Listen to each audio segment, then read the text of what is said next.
Yo, Steve. Don. How are you, sir? Hey, I'm all right, man. What do you want to know? Been talking to Chuck White. Chucky's great, man. He's one of a kind. I knew Chuck since the early mid-'70s, 74 maybe. Waits introduced me to him, and we started hanging out, and we used to go up and do, like, duets at the Troubadour, Hoot Nights, you know? Oh, really? Yeah, just be me and him. I'd play drums or some shit, and, like, I'd play brushes on a snare, and he'd, like, tell these irrelevant stories that kind of went no place. It was really bizarre. And we'd do shit like that, or we'd sing some songs. I mean, you know, people hated us. And then he went into rehab, and when he got out, he didn't know what the fuck to do with himself. It's really rough. He's playing with these guys, King Leilani and the Blowin' Samoans down in Venice, so I put that band behind him. And that was it. It turned into the Goddamn Liars. Same old band that was together for years. Spider Middleman, Tony Gokeson, all those cats. It was together for years. One by one, a few guys had either died. A couple of guys died, and a couple of other guys, you know, moved on or something. But yeah, that was my band. Still play with Chuck all the time, man. I talk to him all the time. I love the guy. Everybody loves Chuck. You can just tell me about David Vaught and your background with him. Vaught I met him early on, probably 1971 or so. I was really young. I was probably 20 when I met Vaught, and he was a couple of years older than me. And he was doing some good work. He did some sessions with Jerry Esther. Esther produced Waits' first record. And he also, he did a lot of production, played with Lovin' Spoonful, had his own records, had a band called Rosebud. So Vaught was pretty happening. He was doing a lot of sessions and stuff, and we'd hang out a lot. And in our spare time, we'd just do this crazy shit. We had a band called the Flaming Pits, and that was totally fucking out there. Just with noise, the Flaming you know? Pits? Yeah, the Flaming Pits. And then sometimes we'd go to, like, and sit in at bars if they had, like a talent night, you know? Sit in, get booed off the stage. It was hilarious, man. It was just the crappiest shit you ever heard. I ought to play that record. We actually pressed up a record once. It cost us like $35 a piece, and we all got like 10 albums or something. It was great. So we had that band, and things just went on, man. I'd record my own stuff with Vaught. You know, we'd fuck around. We just had a great time, you know. And apart from all the goofy shit he did, because he also did that John Wayne record, you know. And I don't know if you ever heard that, but anyway, he did a lot of goofy shit. But he was just an incredible musician. Had a great ear, a great arranger, great bass player, great producer, great engineer. He was really something. So, you know, when I joined up with Lone Justice, like I said in the liner notes, they just needed a place to record, so I recommended Vaught. That was all. How, because you're a little older than these guys. You were 20 and 71. Fucking older, yeah, no shit, man. I was a kid, and they still called me Grandpa. They were like little children, you know. So I was 32. That's funny. I mean, you're Vietnam era. That's right, man. They missed that one. Yeah, well, I missed it too, man. I made sure of that. But anyway, yeah, I was a little bit older. You know, I don't know. I just slipped in there. I dug the music. You know, I liked what they were doing. And Maria, she was like 19 or 20 or something. I don't know, 19. Mm-hmm. You were playing with all these people. I mean, you played with Lowell George, right? Yeah, I'd already done Lowell. I'd played with Emmylou. I played with a lot of people, you know, before I met them. So what was it about? Were these guys comparatively green? I mean, like, what was the spirit of the thing? That's all that I ever care about, really. I mean, I'd listen to some pretty raw stuff in my day. That never stopped me, you know. I mean, I grew up listening to jazz, but some out there shit. I mean, I was listening to Albert Ayler and all that when I was a kid, when those records were coming out, you know. Wow. And the Velvet Underground I was nuts about when I heard them, you know. So, I mean, the fact that somebody's like a little green or something's a little noisy or something, that never put me off. I didn't give a shit, you know. You know, if you were playing with people like Emmylou, and I mean, were you finding many people who had a mutual love of the Velvet Underground and the circles that you've been playing in? That was the thing. That was the thing about, one thing I got to say, you know, I don't know. I always had really broad taste from the time I was a little kid, you know. Mm-hmm. I don't know how it even happened, because I just lived outside L.A. at Monterey Park, this little shithole, you know. My mother played upright. My grandmother played drums. My grandmother taught me to play the drums. You playing jazz, or were they just like kind of popular music of the day? Who, my grandmother? Yeah. Oh, man, oh, shit, if I get your email, she was a badass, man. My grandmother was from Des Moines, Iowa, and she was playing drums. I got a picture of her playing drums back in 1916, and her aunt played tenor. She had bands with her aunt, and her cousin played drums. Her brother played upright. So they played kind of society gigs, I think. I think they played society gigs. But she loved Coleman Hawkins. She loved his sound. And she, she'd do whatever she had to. She'd do whatever she could. She played keyboards in silent movie houses. She played drums in strip joints. She played society gigs. She was a musician. She was something else. Did she live long enough to see you play professionally? Yeah. She died in 1982. Oh, wow. So when she died, she had to work in a beauty shop to make ends meet, And on her tombstone, she had us put, I'm finally out of that damn beauty shop, says. That's the greatest. She was something, man. And then my mother played upright, like I said. So my mother's whole side of the family played. Did your brothers and sisters, are they musical too? No. My brother, he's not. He played a little accordion when he was a kid, but he gave it up. My brother's thing is he actually had pretty good taste looking back. He had good taste. He was into Gary U.S. Bonds. He loved James Brown. He'd go see James Brown's great bands. But as far as he's concerned, the whole thing went to shit after the Beatles showed up. He hated the fucking Beatles, He just said they ruined the whole scene. So he likes James Brown. He likes the shit. Anything pre-Beatles he really loves. What happened was I remember, I was listening to rock and roll, whatever, the surf bands. I was playing with a couple of surf bands. But Take 5 came out by Brubeck, and I really liked that record. It came out, she bought that record, and I loved it. I listened to it all the time. She says, well, if you like jazz, you ought to get a subscription to Downbeat. So she got me a subscription to Downbeat when I was a kid, and, I just started checking out what was going on. So right away I started listening to Miles and Coltrane and all these kind of people. And, that would get you into certain things, like all those cats in interviews would talk about Indian music, Ravi Shankar, and African music. So I'd buy some Olatunji and that kind of stuff. And that was kind of my world until Bring It All Back Home came out. So when Bring It All, that just blew my mind, because I was into this real artsy thing, There was this music was art to me. And I heard Bringing It All Back Home, and it totally fucking blew my mind when that came out. I just couldn't believe this hillbilly, what he seemed like, a hillbilly with a guitar. I didn't know who he was, like a Rolling Stone wasn't out yet or anything, he wasn't on the radio. A friend of my brother's brought this record over, and it so blew my mind. So I started listening. I'm buying his records and reading the liner notes, and that got me into Woody Guthrie. And I remember I bought a Sonny Boy Williamson record because it said more real folk blues. So I figured that'd be like a folk country thing, but it was hardcore Chicago stuff. And so I started listening to all that chess stuff, and that got me to Chuck Berry.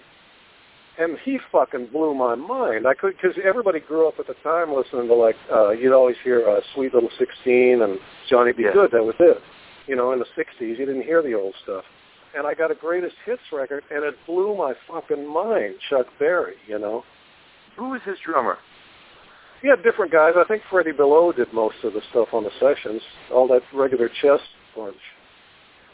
But, so I remember I heard Too Much Monkey Business, and I used to tell everybody, this is Subterranean Homesick Blues. It's the same fucking song, Right. I was my mind was so blown by that stuff. So I was really into lyrics. I took kind of a left turn from the jazz thing, and when I heard the Velvets, that just brought it all together for me, It was kind of like the lyrics were there, and, because by then I was listening, I'd go see Coltrane and people like that when they'd come to town. And I saw Pharoah Saunders with Coltrane, this before any of those records were out with Pharoah and those guys. you know, so it got me into this total abstract New York thing, but I'm also listening to, like, folk tunes, you know, the Carter family and stuff. So I had really weird, broad taste, and believe me, there was nobody to talk to it about it. You know, I would I'd talk to one guy, you know, if they're into country music, great, we'll talk about that. If we're into jazz, we'll talk to jazz. But nobody was into all the shit, you know. I mean, I'm sure people were, but nobody I knew, you know. So, yeah, it didn't strike me as weird because I had friends that played different kinds of, I played jazz, I played New Orleans music with certain guys, folk music, whatever, but we'd all just talk about that scene, you know. There wasn't that much of a cross-referencing of styles back then, you know. I don't know, they were like different languages, you know what I mean? It's human emotion being expressed through music, so I mean, one was as good as the other to me. I didn't care. I just liked it all. So I could like play with Emmy and then hear, but you know, Emmy liked that band too. She heard them before I did, and she loved The Lone Justice. Was Al Perkins playing with you then? No. It was a band. Albert Lee would play with us sometimes, but it was pretty much kind of the original Hot band. Delaney D would show up and play sometimes, but it was kind of like second generation Hot band before it turned into something else. You know what I mean? It wasn't the original band, obviously. I mean, that had Johnny Ware, who was a great drummer, really underrated drummer. What about the spirit of, Maria, Brian, and Marvin? You know, if you could sort of expand on that. You know, I just liked what I heard. That's all. Nothing really to it. You know, I like country music and I like garage bands. You know, I mean, I always thought Louie Louie was the greatest rock and roll song that ever happened. You know, so still is. You know, to hear a garage band playing country music, I'd never really heard that. You know, people say cowpunk. I thought of it more as a garage band, you know. Bunch of kids playing country music, you know. It really struck me. And I like the tunes. They're doing things like This World Is Not My Home, the folk tunes, folk gospel stuff that I dug, and the spirit of the thing. And they were playing acoustic tunes. You know, in a lot of ways there are some kind of sophisticated things going on, as well as the fact that it was a very raw little inexperienced kind of unit, but there was some stuff going on. I liked it. I don't know. I just liked it. That's all. Nothing really to it. Do you still connect with people on that level? I mean, obviously you've been playing with so many people. I met this kid, David Metcalf, and I've been playing with him a little bit, and I really think he's a great lyricist. You know, you meet people now and then. Yeah, you know. When you guys went in to record with David Vaught, you know, how long had you been with the band, and you know, were you guys playing out a lot at the time? We played out a little bit, man. I don't know. I was pretty new to the band, I think. And then how many years later, you know, when, let's say, Big Business and guys like Jimmy Iovine, you know, got into the picture, was that like a couple of years, or was that... I joined in 83. He showed up sometime in 84. Took him a long time to make the record, you know. Would you describe it as a unique experience, exciting? Did everyone really dig it? We just wanted to get some stuff on tape. It was no big deal. We wanted to get some stuff on tape. We played anything that there wasn't a demo of, you know. I kind of wish we'd recorded everything, but I mean, songs like You Were the Light, Working Late, Drugstore Cowboys, they had a demo of those in some form or other, so we just played stuff that had never been recorded, you know. Could have recorded those other tunes, released the whole thing, and been done with it, you know. I know. Marvin told me, he said, we could have had 3 albums without the shit that we had. Oh, yeah. Could have recorded all day. I mean, we did. We did 2 days, and, you know, there's probably some outtakes from that. I think we did Sweet Jane or something, or some other things. I don't know. But we're just trying to get stuff on tape. I mean, we weren't really even looking to do anything with it. You know, having worked with Emmylou and all these other, you know, like Bob Dylan and all, when Lone Justice kind of got off the ground and you guys started having radio play, did they come out in support of the band? Did they come to gigs and things like that? Not specifically those people. No, man. By the time that Iovine got, by the time Iovine got through making that record, everybody was I knew was so over us. Nobody came out to do anything. I told Ryan, I said, I'm not going to really mention the eye. I mean, just like everybody likes to just not mention it, because what can you say? Yeah. Seriously, and I actually talked to Maria, I was talking to her about Marvin, because I hadn't heard about the release yet, and Carrie Baker contacted me to write something, and which was odd, because I'm friends with Marvin. I know him from L.A. before I moved back to Chicago. So that's. And I met you once at McCabe's when Marvin did this string quartet thing. I was with my wife. Oh yeah. Okay. But I'm right. but I'm getting a divorce, so it's oh my God. Yeah, fuck it. Hey, have you been through that before? Oh yeah. Part of the thing, and current day society, right? So what's going on right now? I did this record. I started it with Vaught. It was me and Vaught. We got about 4 or 5 things done, and then he upped and died on me. That was quick.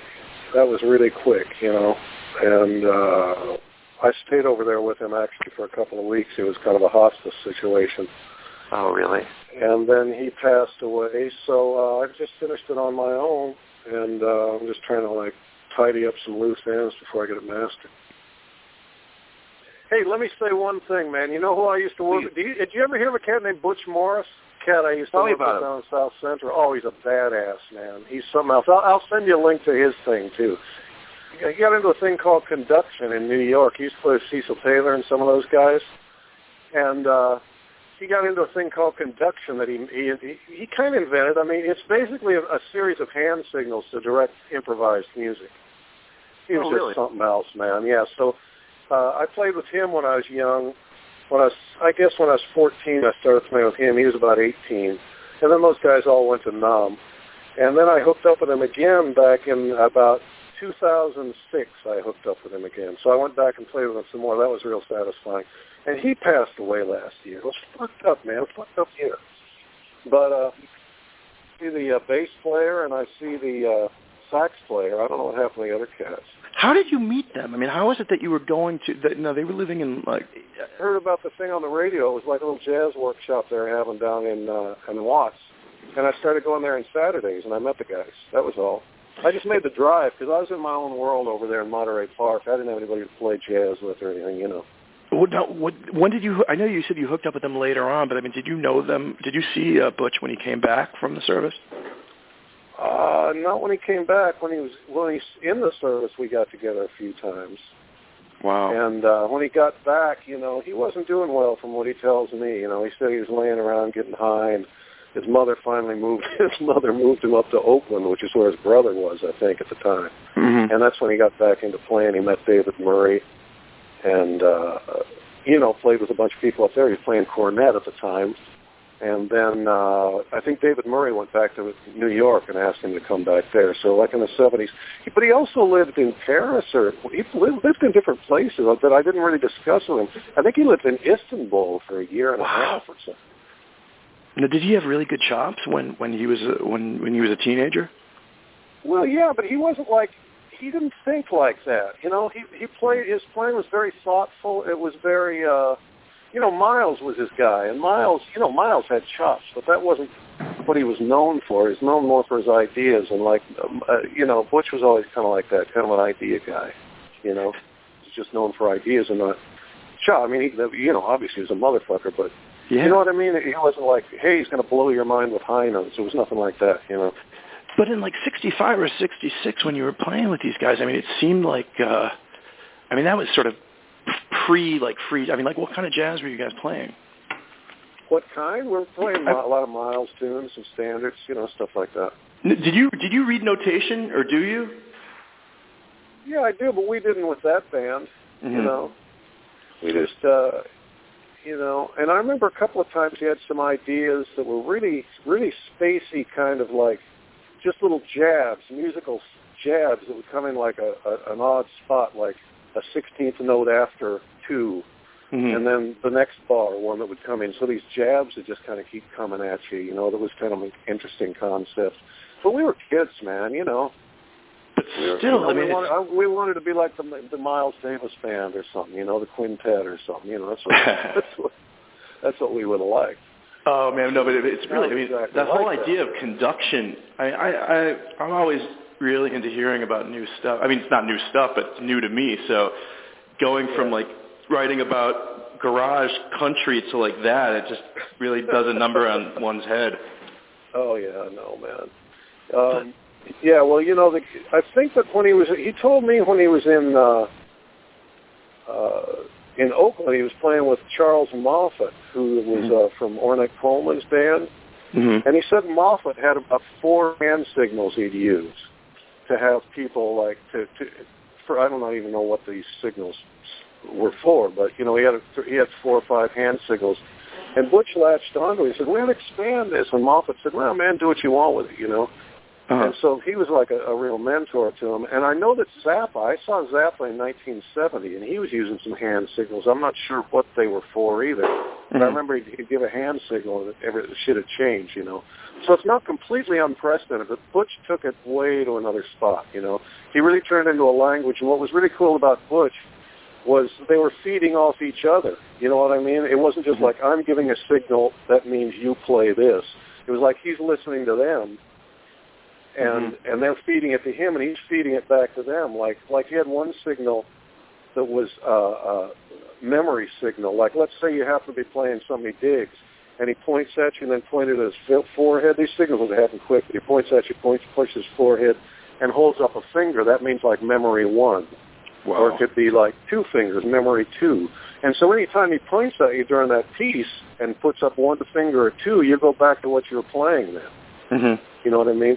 So there were a lot of signals like that so it wouldn't be necessarily he was telling people what to play, but they're feeding each other. You know, it became a loop. That's what was really cool about it. And it wasn't just like, hey, go to this section or anything like other people may have used it. Did he do that with you later on when you got back together with him? When we got back together, I played with him. I hooked up with him. Well, I remember I was out there in 2007, and he was playing at a place called New Blue on Avenue C. And yeah, he had like a residency there, and I played with him a number of times there. How did you guys hook back up? I mean, who approached who? It was the internet, man. You know, like I used to like put things. I used to look for these cats. You know, I could never find Sam, but I knew he'd changed his name to an Egyptian name. You know, and Doug. You know, I called him Doug. Everybody called him Doug back then. Nobody called him Butch, but his family. You know what I mean? Really? So I never would have thought to type Butch in at the time. But, you know, over the years, the Butch thing caught on, so that's what he was on the internet under, was Butch Morris. Yeah, I mean, he seemed to have a big enough impact if the New York Times had written an obituary or written something about him. Yeah, a lot of people did. It's funny, he has this 10 CD thing called Testament that's a really, really great box set that's got a lot of stuff in it. But, you know, his thing was always a work in progress. I think one thing about Butch was there wasn't a lot for a journalist. There wasn't a piece of music a journalist could look at and say, here's Kind of Blue, or here's A Love Supreme. Here, you know what I mean? It was just a work in progress. So they'd write about him. But it wasn't until he was dead that they could say, well, here's a great guy who just died who did something. You know what I mean? There wasn't. I think it was harder for him to latch on to something to write about, perhaps. I mean, he got like a lot of recognition, but I don't think as much as he will have, or as much as he deserves. You know. Well, I'm wondering. I mean, if there are any quintessential articles about him, because certainly I would love to write it and talk to other musicians. If you look around, I mean, I don't know if there's any real like. If you look around, you'll find even on eBay and stuff, you'll see like articles in Downbeat or articles here and there. Oh, cool. And there's on YouTube, there'll be some old films you happen to be in. Like I was saying, a lot of the YouTube stuff was posted by students because he'd go to a university and show them a method and then do a quick show. And then the students would all want to put it on, you know, there's no filter on that. So that stuff varies in quality, you know. There was this beautiful girl who was translating the Spanish. I don't know who that was, but... Oh, yeah, the poet? Oh, yeah. I was that's a gas, right? I was mesmerized with her. Those 2 videos, I think, are really kind of are good primers for Butch, because the one has the beautiful photographs and some great music on it, and the other one has an interview. And since he's dealing with poets, you can really see his methods. You don't. When you hear an instrument, you're wondering, well, these guys just jamming. What are they doing? Mm-hmm. But when you see him with a poet, you understand language, whether you're a musician or not. You can really see what the effects these signals were having. I think those are two real important clips. He seemed like a really soulful guy. I mean, I'm really I'm grateful that you even mentioned him, because it was really an afterthought for you, when we were talking. So I'm really grateful, and I'm being totally serious. And when I saw those photos, incidentally, it's funny because I was listening to the interview with you, and I must have missed it, but when you said that your grandma was a big Coleman Hawkins fan, I just started cracking up. Oh yeah, I think she met him once, and he showed her how to false finger. Oh God, it's amazing. Yeah. Oh man, she was a hipster, man. She was a gas. Oh, I believe it. No, but it's really it gives me greater insight, into your background. And had Marvin not even suggested, I wouldn't even know about your buddy, about Butch, And I was really pleased to see on the VA website, because he obviously he died at a VA hospital. What did they say? But it showed all the veterans that had passed away last year, and he was prominently featured at the end of in 2013. I'll send you that when I'm. Right. Yeah, those photos, man. And then I actually sent one of the pictures to Marvin. He said that your son looks exactly like you did when you were 15. So yeah. Another thing about Butch, I think, this is just my theories. I don't know, but the conduction thing was his deal, around New York. He was known for that. And I think that a lot of people were hesitant to use it just because it was kind of his thing, and they might have felt like they were stepping on his toes. Mm-hmm. But now that he's gone, I get a lot of emails of a lot of these conduction things going on where people are, and I think they consider it more of a tribute and more like carrying on his work, you know what I mean? So people are more willing, I think, to more anxious to do it. Not that they weren't anxious anyway, but usually they left it up to Butch, Well, I'll tell you what, man. When I do a band, I'm going to do some gigs. I want it to open up, man. I did this record, and it's really. Do you remember the Folks' first record band? Yeah, the '60s band. They were a bunch of poets. Ed Saunders, Thule Kupferberg, and a bunch of these guys. He was way older than he was like in his 80s when he died recently. He was ancient, yeah. Well, anyway, the Fugs. I was just going to say, if I was going to compare it to someone, might be their first record. It's totally like crazy, kind of sloppy sounding and this and that. Mm-hmm. But for live, what I'd like to do is have some horn players and shit, and be able to have them, be able to go from section to section or change things, or be able to give them some signals to change it up as we played. Mm-hmm. I'd really like that. And music is just too. Well, I shouldn't say it's too anything, but people are so prissy about wanting everything ahead of time. They want to know how things are going to go. I'd just rather let it fly, man. You know what I mean? Yeah. See what happens. I don't care. I don't think music without mistakes is necessarily superior to music with mistakes. I don't get that. I don't see that. Oh, these guys obviously rehearsed 2 weeks makes it better than a band that just threw this shit out and they want to see what happens. You know what I mean? Oh, sure. Like even with a live recording, I love when guys, you hear horn players' mutes fall on the ground, Yeah. I mean, it's like life, You fuck up, you recover, you reconsider the next chorus. That's what I want to hear. So was it emotional when you guys got back together for the first time in a long time? Oh yeah, it was unbelievable, man. I mean, it was unbelievable to see him, and just to see him doing so well. I called him up because his number happened to be on one of these websites, and I just couldn't believe, man. It was like all our dreams, him in New York playing and stuff happening, man. And it was so great. And so when I saw him, he said, well, you stay here. So the first time I went out there, I stayed at his pad for a week, And, he was always working on, he was so busy, and he was, it was just so great to see, man. Very emotional, man. And, and his death was so sudden. Like, all of a sudden he was sick, and all of a sudden he was dead within the year, But I did make sure I got back there to see him as a picture me and him. Yeah, I was going to say, he doesn't look so good in that picture. Yeah, that was the last time I saw him. He was dead within a month or so, I think, after that, or maybe a couple of months.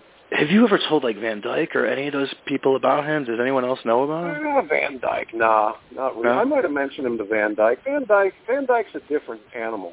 You know? No, because he's like a heady guy, person. You know? He's a very opinionated person in a lot of ways, you know. Mm-hmm. He always says, people are always asking what's new. It's an overrated question. Nobody ever asks what's old.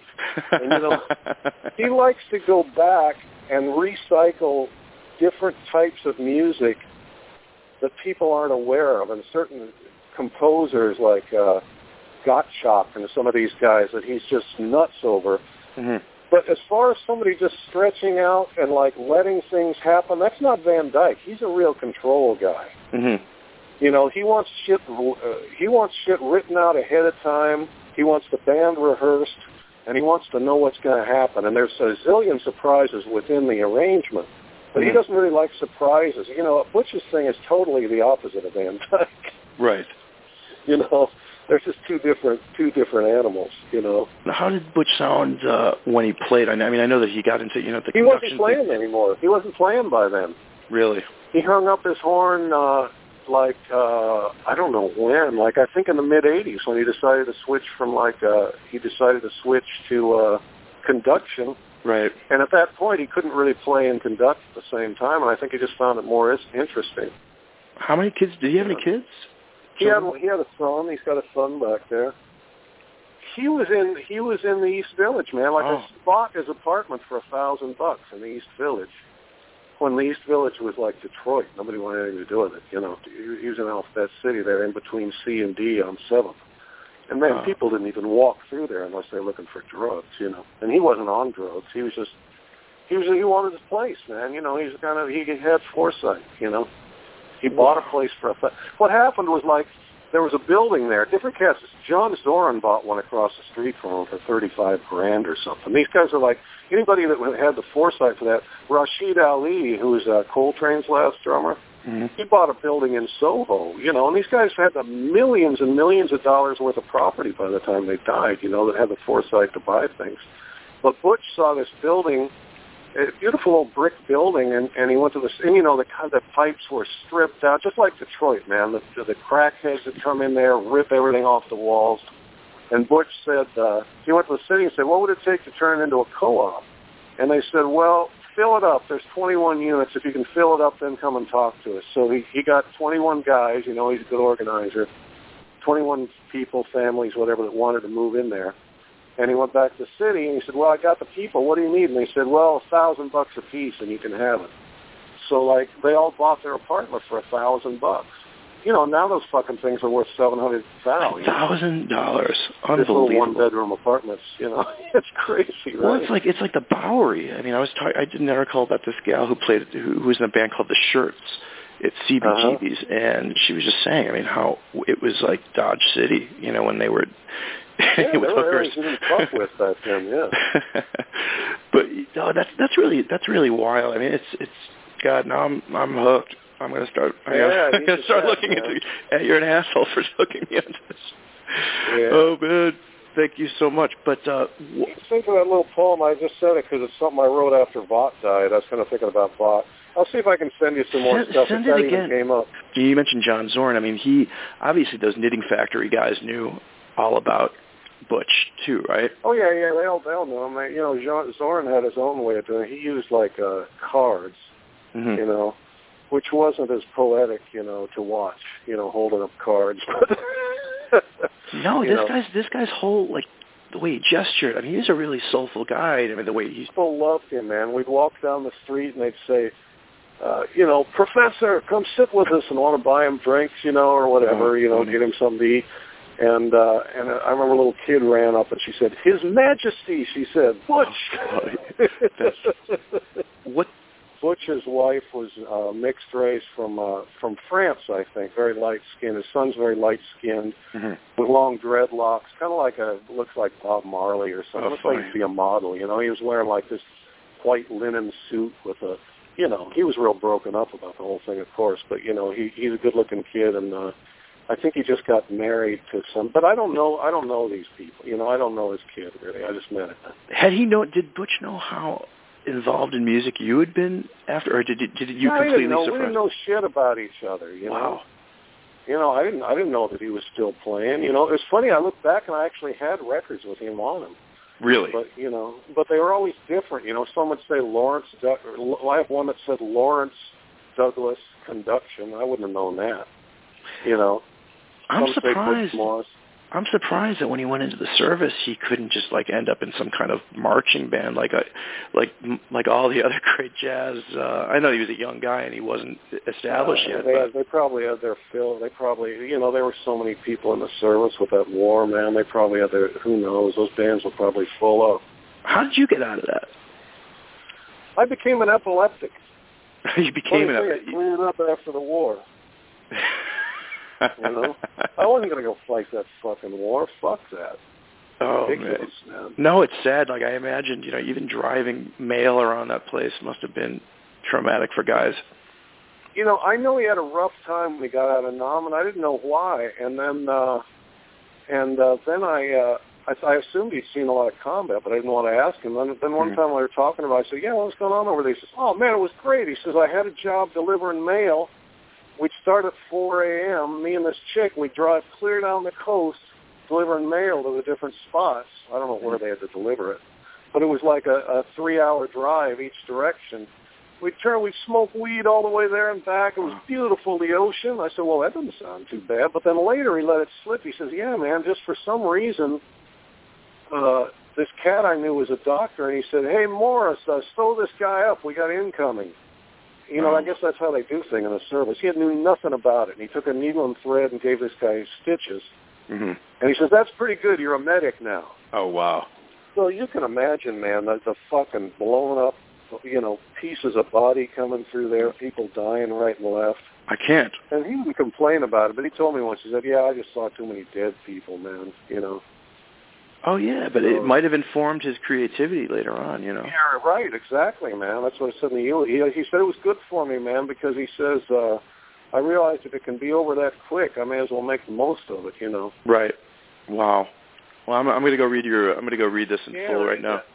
Thanks for calling. Let me say one more thing. Like anything you want. You know, whatever you write, I don't want to look over your shoulder, write what you want. But there was one thing I said that was like stupid beyond belief. We were talking about when I discovered Dylan. And I said, oh, yeah, and here's this hillbilly playing a guitar. That is not the way I look at him then or now. I'm telling you. All I meant was that it was like totally different than what I was used to. I get it. I get it. I certainly didn't think I didn't see any reason he would use that line. No, I'm telling you. I'll send you all your quotes. In fact, a lot of it. I'm not real particular, man. You know, yeah, but I like to be above board. But I was fascinated with how anyone at the time would admit that they loved the Velvet Underground. You know, that nobody admits. It's only people my age or nobody or could clear a fucking room like the Velvet Underground, man. The Self-Portrait record and the second Velvet Underground album, man. If you wanted people to go home, just put those on, man. Yeah, that was like a few of us. We were just so into that band. My friend Billy Witz, I was supposed to get together with him a couple of weeks ago, and he passed away that day. We went to high school together, and I remember the Velvets were playing, their second album was out, right?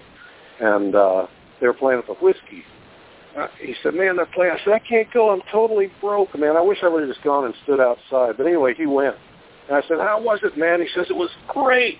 And I said, what'd they play? And he says, well, from what I could tell, he says, they played 2 songs. He said they played Hero in one set and Sister Ray the next. That's like an 18-minute tune, isn't it? I guess it was 45 that night. Yeah, well, you know? What's his name? Cale told me that he hated Bill Graham because they were so shitty to them when they played the Fillmore. Like the hippies were just not really nice to them, and Zappa wasn't nice to them.